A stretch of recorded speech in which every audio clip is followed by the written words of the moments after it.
Oke, kalau untuk apa namanya gejalanya nih dok, mungkin apa saja? Iya.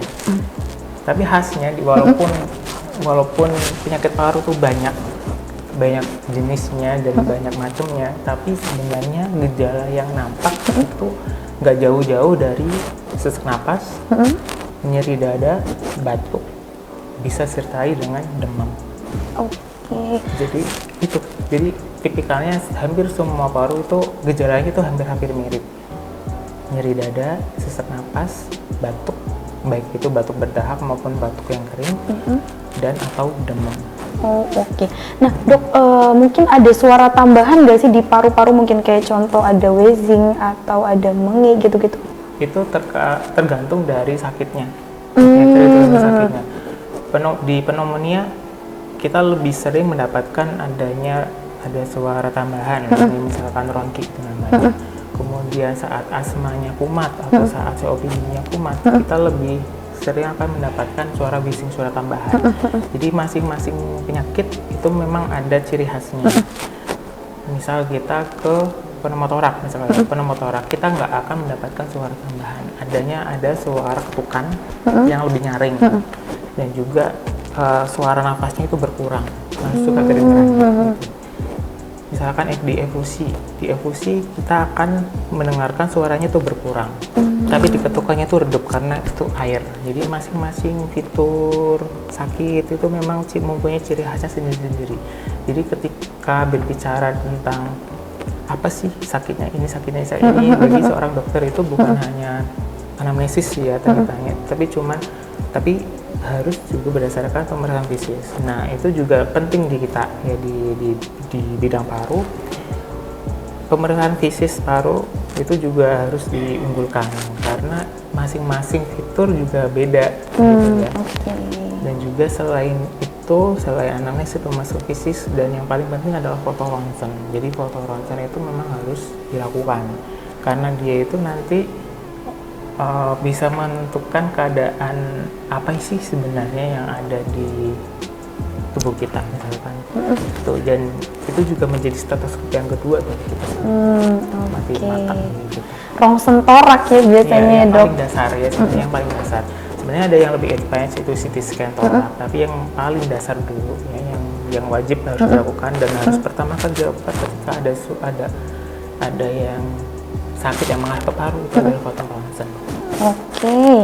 Oke, udah dijawab ya untuk sobi-sobiku semuanya. Oke, lanjut lagi nih dokter.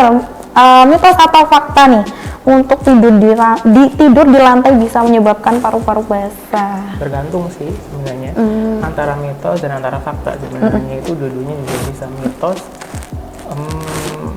sebenarnya nggak ada ininya sih, bukti ilmiahnya ya.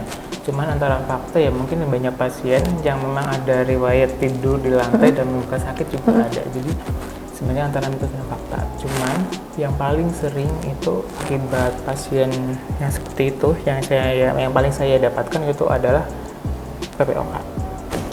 Jadi ketika kita tidur di lantai mungkin kan ada debu. Ada debu yang turun akibat gravitasi, dan debu inilah yang jadi faktor pemicu untuk kumatnya PPOK.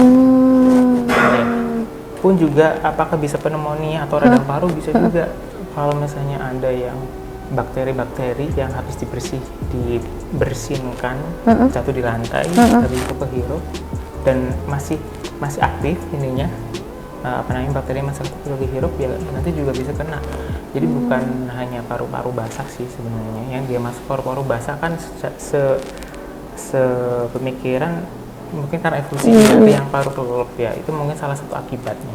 Tapi yang utamanya kalau dia itu punya bakat PPOK, maka PPOK-nya bisa kumat. Kalau misalnya memang dia itu ada penurunan daya tahan tubuh dan itu memang ada kuman yang masuk, ya bisa jadi pneumonia. Berarti dari debu bisa, kemudian cairan droplet juga bisa ya dokter ya, itu karena memang bisa mempengaruhi juga dengan masalah paru-paru kita atau masalah-masalah penyakit yang lainnya ya dok ya. Oke, lanjut lagi nih dokter ya, bicara tentang rokok nih dok, seberapa bahaya nih rokok bagi kesehatan paru-paru? Seberapa banyak bahaya ya? Jadi sama aja kayak menelan racun. Kalau saya sih saya. Jadi di rokok sendiri yang hasil bakarannya itu disinyalir lebih dari 4.000 zat, ya 4.000 zat dan hasil bakaran. Yang paling sering kita dengar adalah asam, nikotin dan lain sebagainya. Dan masing-masing punya efek di dalam tubuh kita. Itu sama aja kalau merokok seberapa besar bahaya ya, sama aja kita menelan racun di dalam tubuh kita. Untuk seberapa besar dampaknya ya tergantung dari eksposurnya atau paparannya. Kalau paparannya makin sering dan makin sering terpapar merokok atau enggak kena asapnya rokok, ya sama aja itu mempertinggi risiko penyakit paru. Bukan hanya PPOK ya, akibat dari peradangan di saluran napasan itu juga menjadi faktor risiko dari kanker paru. Jadi merokok bisa melipatkan risiko untuk terjadinya kanker paru. Jadi, kanker paru itu jadi bukan hanya pada perokok yang aktif, yang pasif juga banyak sebenarnya. Jadi PR kita sih sebenarnya ya, jadi di masyarakat juga mungkin masih ini istilahnya ya, masih menganggap bahwa wah kalau nggak rokok nggak ini. Benar-benar banget, benar banget dok. Tapi kalau yang dari pandangan kami, biasanya ya semua hal yang membahayakan tubuh itu sebenarnya ya bahaya. Sebenarnya bahaya ya bahaya banget sebenarnya.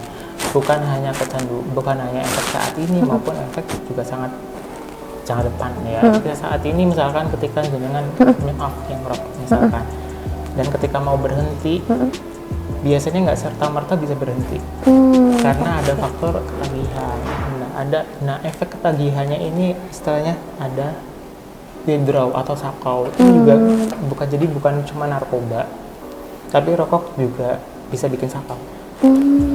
Gitu ya. Jadi memang kalau udah nggak ini, sebaiknya kalau nggak bisa jangan jangan rokok sebaiknya. Bener banget. Iya, karena sekarang aku juga dok, banyak banget anak-anak yang kena pneumonia. Apa itu juga karena faktor dari lingkungan yang banyak perokok aktif